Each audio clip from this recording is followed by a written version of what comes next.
see, we've been joined by Counselor Murphy. Let's see. Okay, so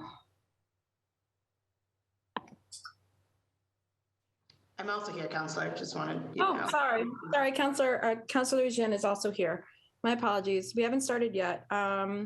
So to the counselors, I thought it would just make sense to go ahead and let the administration, we'll say who's here, let the administration go ahead and start and explain the grants. They're not controversial. The amount is, less than $500,000. And I think it makes sense to just, let them go ahead and break it down why we should support this.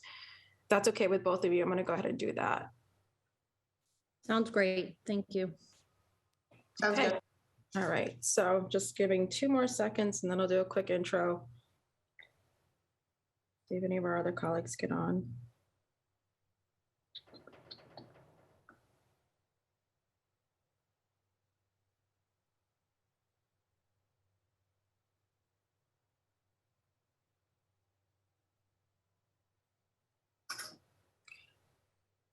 All right, we're just going to go ahead and start. Good afternoon, everyone. My name is Lydia Edwards. I'm the Chair of Arts, Culture, and Special Events for the City of Boston City Council. Today, we're having a hearing on Docket 0347, which is a message and order authorizing the City of Boston to accept and expend the amount of $266,500 in the form of a grant for the fiscal year 22. This is for the local cultural council program. And this was awarded to us by the Mass Cultural Council, and this is going to be administered by the Mayor's Office of Arts and Culture. The grant will fund innovative arts, humanities, and interpretive sciences programming that will enhance the quality of life in our city.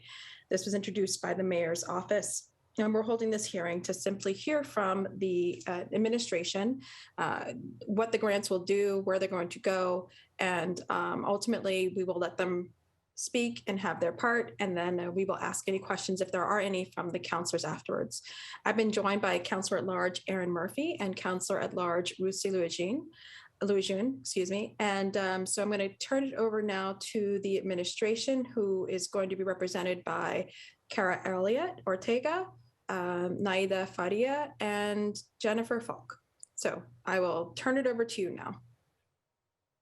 Great, thank you so much, and thank you, counselors. I'll do a little overview of the program and where the funding's going, and then Naida is the Director of Administration and Finance for the Mayor's Office of Arts and Culture, and Jen Falk is the current chair of the Boston Cultural Council. So if there's any questions, they're here to help support as well.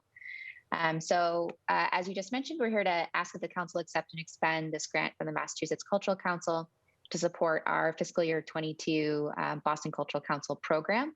This is an annual allocation from the Mass Cultural Council to support grant making from our local cultural council, which is a commission staffed by the Mayor's Office of Arts and Culture. The Boston Cultural Council follows an annual grant cycle to nonprofit and fiscally sponsored organizations. And the city also contributes operating funds toward that grant cycle every year. And this year, that was in the amount of $250,000. So it's about a full match. As everyone here knows, the pandemic was very severe to the live arts, live events and arts industries in the cultural sector. So this is a sector that generates over $1 billion in spending by nonprofit arts and cultural organizations and their audiences, contributes over $2 billion in total economic impact, and generates over $900 million in household income to local residents. And those are the economic impacts. Of course, we also care about arts and culture from the perspective of connecting us and providing an opportunity to come together in a really difficult time. So to meet the need to really support these organizations that have been really hard hit by all of the closures in the last 2 years, the city allocated an additional $2.78 million of ARPA support. And at the same time, the Boston Cultural Council voted to spend down all of their remaining funds, really allowing the city to make more impactful grants and to make up for that lost, earned, and contributed revenue that organizations are experiencing right now. So really trying to put some funding in place to create a pathway to cultural work reopening, people being able to restaff. There were a lot of furloughs during this time as well. So trying to give people that on-ramp back to doing their work. So this year we combined the Boston Cultural Council and that ARPA support into one streamlined application process to make this as accessible as possible to applicants. And I'll just share a little bit more about who applied and who these funds are being granted to. So we are funding 192 applications of the 241 applications we received. And the majority of those applicants are receiving a combination of Boston Cultural Council and ARPA funds. The most represented categories of work were in music and arts education, and grantees are coming from and serve every district in the city.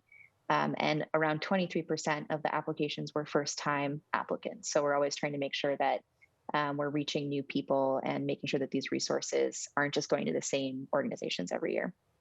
Grant sizes ranged from $2,000 to $63,000, and that range is based on criteria developed by the Council and the Mayor's Office of Arts and Culture.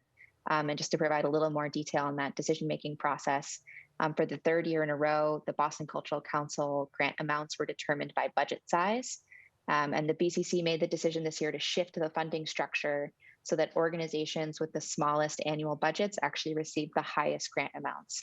And that funding strategy really aims to better support emerging to medium-sized organizations who typically do not have the kind of fundraising ability that a larger organization might have.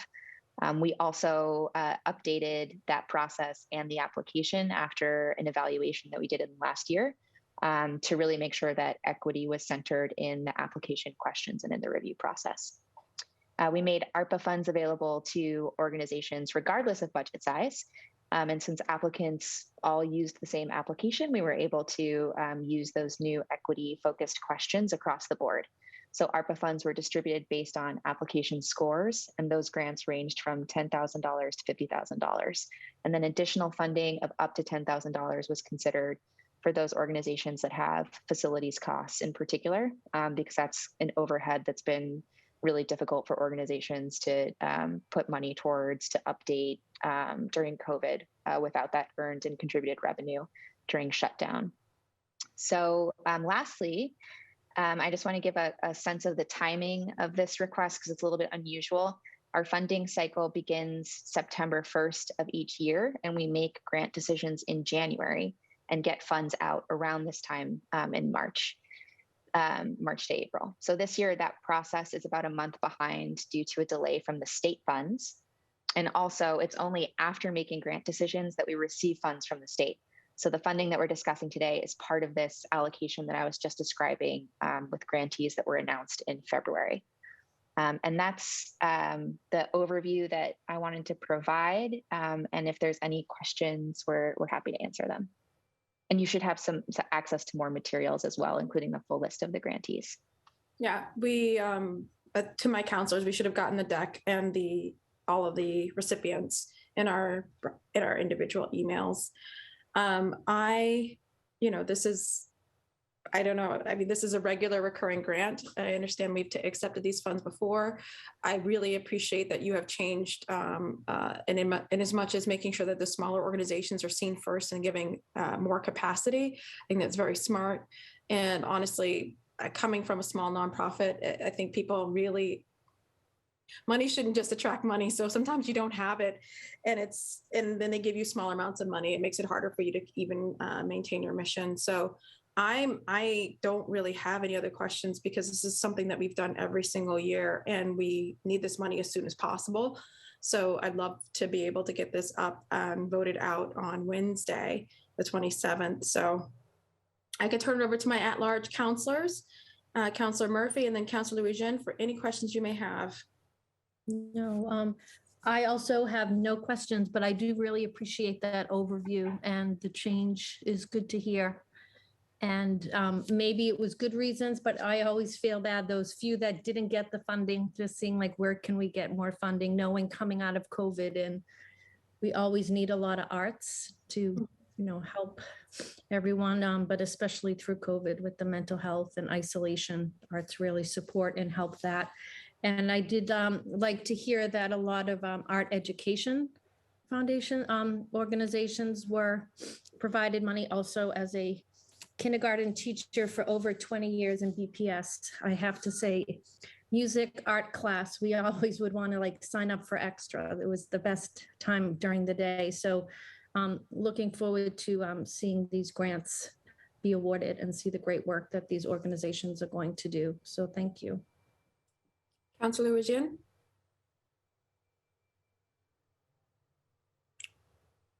You're on mute. Ricky, mistake. Thank you so much, Madam Chair, and thank you so much, Chief, for the presentation. I just have, I think, two short questions. One is about, and you may have mentioned this, sorry if I didn't hear, but how do organizations find out about the grants, the availability of the grants?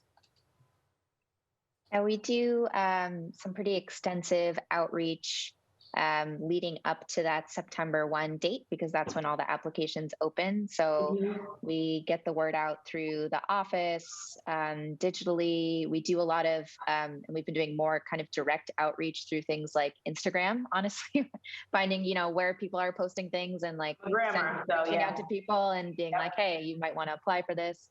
And we also have tried different marketing things in the past. We did kind of bus shelter, MBTA, kind of print ads. We did kind of like a text to find more information campaign. But at the end of the day, because we do ask people in the application, how did you find out about this?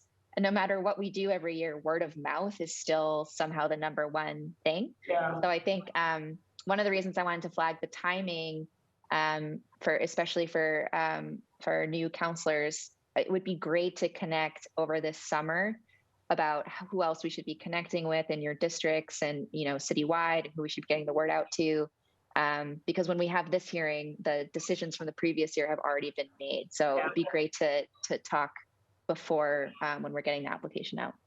Awesome. Yeah, and I'm happy to help also obviously promote. And I looked at the list, and it seems like a pretty broad cross-section of the city and of cultures. Just always want to make sure that we are being like language sensitive to especially some of our arts groups that are, where English is not their first language and they may need technical assistance with an application process. So just want to make sure that we're plugging and representing our, our recipients. And it looks like it's a really great, robust list of, different cultures, but making sure that we're translating the application and that folks are, and information about the grant process so that they're aware of it. So thank you.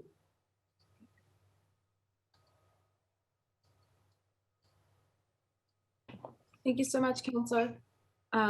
So unless Councillor Mejia has also joined us. Councillor Mejia, thank you for coming. We did a quick overview of the grants and the process, and also the actual individual recipients were sent to us in advance. So I don't know if you had any remarks or questions. No, I'm sorry that I'm late. No, but I'm here so that when it comes time to handle, I'll be present. But I'm sorry that I was a little bit late. I was having some technical difficulties joining y'all. So I missed the overview. So again, this is just for $244,000, $255,000, excuse me, to go out to various organizations. And this is a regular recurring grant that we receive from the Mass Cultural Council every year. And we're re-granting them out to organizations that have applied, and very excited to do that this year. And we will be working to make sure, as Councillor Louisiane just asked, how we're partner to outreach and make sure even more organizations know about this opportunity for next year. But unless there are other questions, I'm excited to get this money moving along. Oh, Councillor Mejia. Yeah, sorry.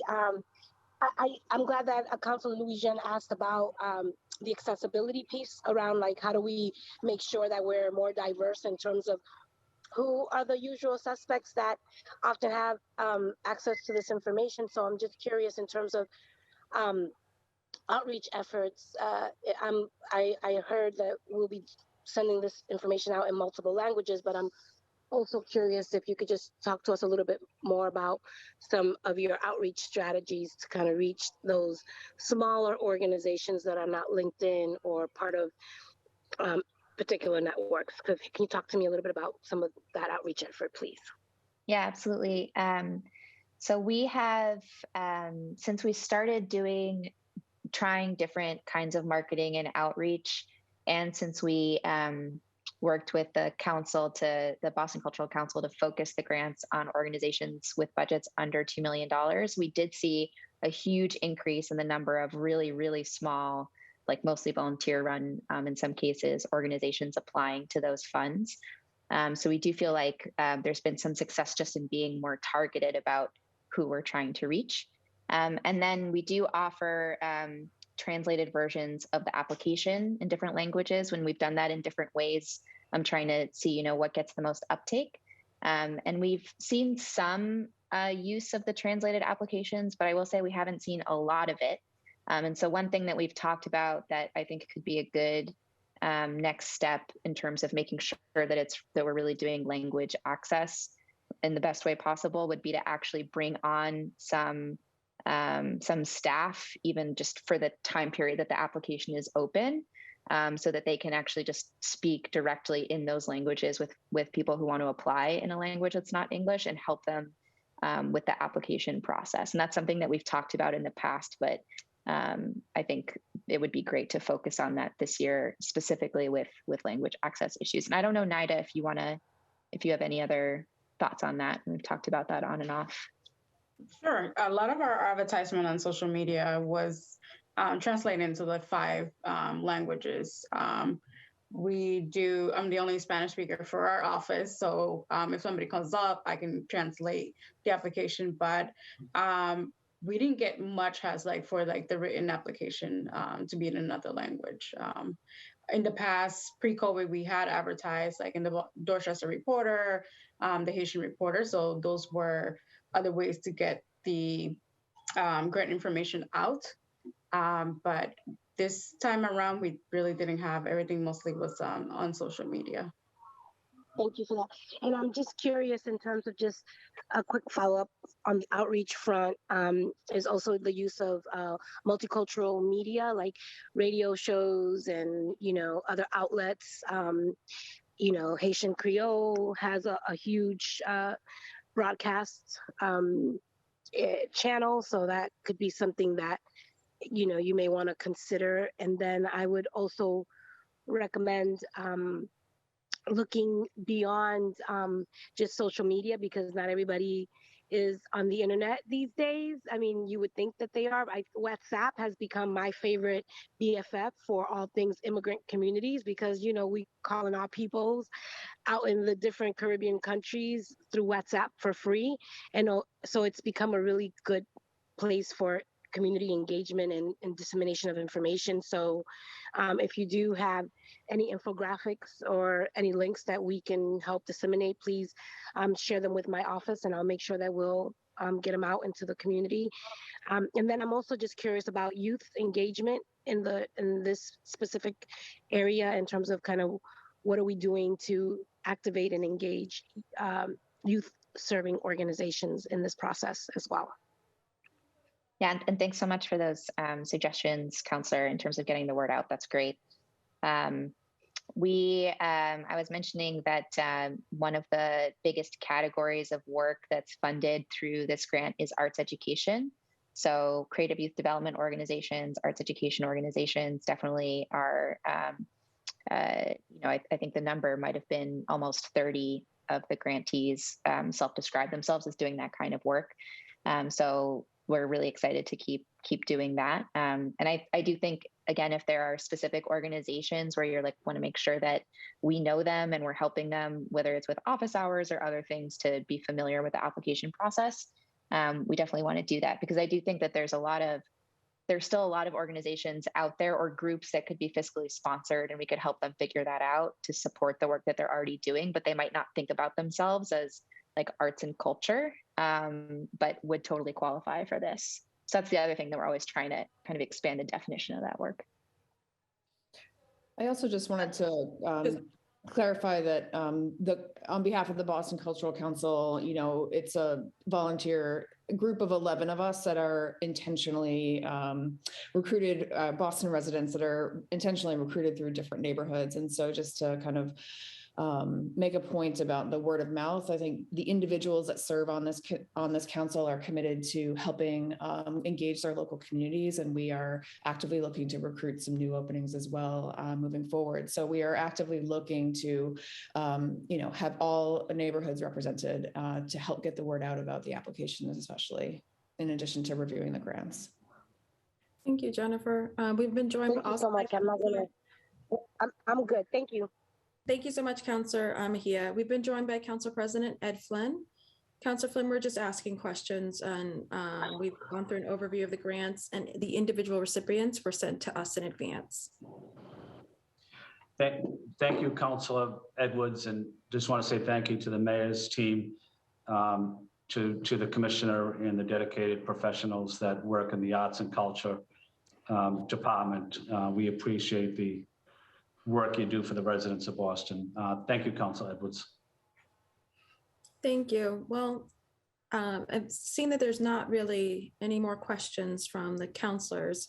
I appreciate your thorough presentation. Thank you all from representing the administration as well as the Cultural Council as well.